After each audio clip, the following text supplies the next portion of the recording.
Hi folks, back again. I think this is number 42. No, actually 43. Bathrobe Chronicles number 43. Just finished two of these things. For some reason, I guess I'm desperate or something, and decided to try another one. What I'm going to call this is relationships and poker. How they're similar. Better start the old clock on this one. Anyway, I think if you went out and, took the man on the street, the lady on the street, or whatever, and you said to them, if we took 1,000 poker players and followed them for 10 years or 20 years or whatever, what do you think we would find? And I think many of the people would say that, after that period of time, most of them would be equal. Well, that's not the case. There's some good poker players, there are bad poker players, and then there are the folks in the middle. Whether it would fit the bell curve, I don't know, but that's not really important right now. People wonder about relationships. Okay, here's the deal. If you don't know anything about poker, well, go go look it up. But anyway, here's what I'm going to try and use as an analogy. I'm going to try and use 5-card stud and relationships. And you might say, well, what in the world is poker and relationships? What does that have to do? I mean, how are they similar or anything? Well, here's my point. When we sit down to play 5-card stud, if we are we get the cards. If you don't know about 5-card stud, look it up, okay? Anyway, there's a modest ante. This is an amount of money that really isn't going to financially bankrupt us by any means. It's sort of insignificant. It's a little bit we put in just to see the first 2 cards. And then we're given 1 card down and 1 card up. So, now there's a period of betting. Now, if I'm sitting over here, I have a 10 up and a 7 down, and if there's anything on the board that beats me, a jack, queen, king, ace, whatever, then I'm losing. In other words, when I look at these first 2 cards, I'm losing. Now, if I'm a good poker player, what I'm going to do is fold. Now, what does that cost me? It costs me whatever the ante is. Now, the ante, as I said, is a modest amount of money. It's not going to be something that's going to financially bankrupt me. I might say, oh gosh, I lost 25 cents or $1 or whatever it is, whatever that ante is, but I've got a losing hand. I don't need to stay here any longer. You might say, well, gosh, you could get another 10, have a pair of 10s. The likelihood of my getting a pair of 10s is the same as anyone else getting whatever their high card is, which is a jack or a king or an ace or whatever. And if that happens, I still have a losing hand. So basically, a prudent and good poker player, when he looks at his first 2 cards and he's beat on the board, so to speak, he quits. That's it.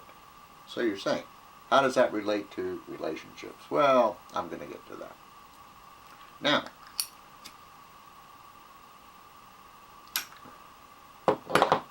let's say that whatever your circumstances are, that you're a person who's looking for someone to be in a relationship. Okay. I hope you're like a decent sort. You aren't married and out there looking around. You know what I mean. You don't have like 10 girlfriends you're living with or anything else. Let's just assume you're like a regular person, whatever the heck that means.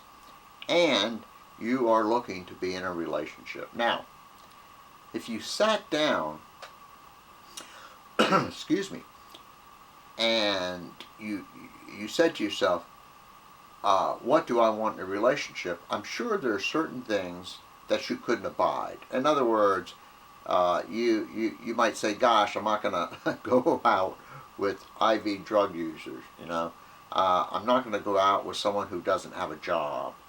I'm not going to go out with someone, well, you know what I mean. You have these certain kinds of things. Whether you've sat down and consciously thought about them or not, they're there. Certain things you cannot abide. Conversely, there's some things that must be there. In other words, if they aren't there, it ain't going to work. You know,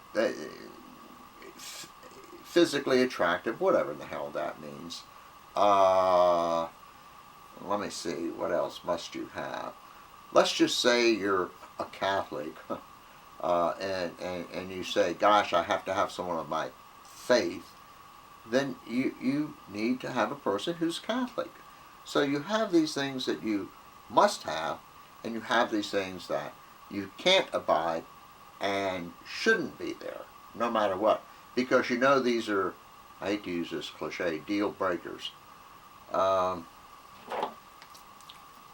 Just checking the old watch. Okay, now, you remember the poor poker player sits down, or the bad poker player, he's beat on the board. Guy's got a loser, or lady has a loser, whichever. But for whatever reason, they can't fold the hand. They just won't fold the hand. So now someone bets $5, let's say. Okay, this person, this bad poker player, who is beat on the board, throws the $5 in. Cards come around. The hand is not improved. The person is still losing. However, what's different now? The difference is there is some money, a significant, for lack of a better word, amount of money in there. So if the person is to fold the hand now, they're going to sustain that financial loss. And they don't want to do that, even though they have this losing hand.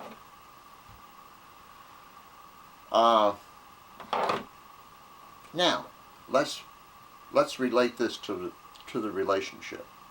We have a person who's getting ready to meet someone. They've consciously or otherwise noted what they must have in a relationship. In other words, it's got to be there, or it's a deal breaker, you know, to use that term. And there are certain things that if they are there, that negates it too, and there's not a chance of anything working. So we take this person, excuse me, and you know, they meet for coffee. This is the ante, this insignificant amount of money that, you know, that the poker players are putting in. Well, I'm getting pretty close to the time here, so what I'm going to do is I'm going to go to part 2. Be back in just a second.